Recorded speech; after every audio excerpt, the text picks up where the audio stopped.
വീട്ടിലെ പൊന്നു പതിഞ്ഞൊരു ശ്രീവാഴും വീട്, കന്നിയയ്യപ്പന്റെ കുഞ്ഞു മനസ്സിലെ ഓങ്കാരക്കനവ്. നാമം ജപിക്കുമെൻ ആത്മാവിലായിരം കർപ്പൂരത്തെളിവ്, നാദവേദങ്ങളൻ നാവിൽ തുളുമ്പുന്നതയ്യാനിൻ കനവ്.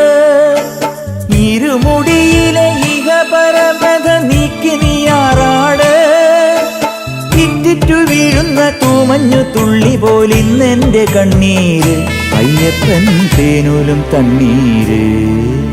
പാലഴിച്ചേലോടെ പായും പമ്പി നിന്നെ പൂണൂലായി പൊന്നയ്യൻ ചാർത്തുന്നുണ്ടേ. പുണ്യാഹം പെയ്യുന്നുണ്ടേ പൂങ്കാവിൽ പണ്ടേ ഞാൻ കൂടെയുണ്ടേ. പാങ്ങില്ല പാവങ്ങൾ 18-ാം പടിയേറി കാണിപ്പൊന്നാകുന്നുണ്ടേ, പാപങ്ങൾ പുണ്യങ്ങളാകുന്നുണ്ടേ. പിന്നെയും